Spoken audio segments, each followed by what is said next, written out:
విజయవాడ తూర్పు నియోజకవర్గంలో ఎమ్మెల్యే గద్దె రామ్మోహన్ పర్యటించారు.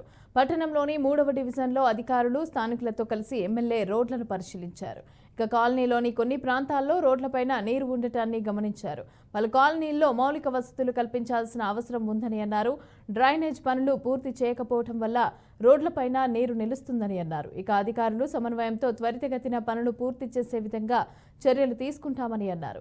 సీఎం చంద్రబాబు నిరంతరం కేంద్ర సహకారంతో నగరాన్ని అభివృద్ధి చేసేందుకు కృషి చేస్తున్నానని చెప్పారు.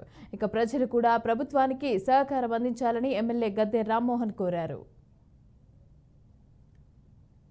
ఇవాళ రాజధాని విజయవాడ నగరమే ఏకైక రాజధానిగా కేంద్ర ప్రభుత్వం డిక్లేర్ చేసిన తర్వాత నారా చంద్రబాబు నాయుడు గారు ఈరోజు ముఖ్యమంత్రిగా ఆయన నిరంతరం కేంద్రం యొక్క సహకారంతో కానీ కేంద్రంతో సంప్రదింపులతో కానీ మన రాజధానిని ఈ 5 సంవత్సరాలు కంప్లీట్ చేసుకోవడానికి ఆయన చేసే ప్రయత్నంలో ప్రజలు కూడా సహకరించి మన ప్రాంతంలో ఉన్న రోడ్లన్నీ కూడా పరిశుభ్రంగా ఉంచుకోవటం, అదేవిధంగా డ్రైన్లు పరిశుభ్రంగా ఉంచుకోవడం, అండర్ గ్రౌండ్ ఈ 3 కనుక మనం జాగ్రత్తగా ఈ 3 మన కోసం ఏర్పాటు చేసిన భావంతో ఉంటే వాటికి ఎలాంటి అడ్డంకులు కలగకుండా శుభ్రంగా జరుగుతాయి.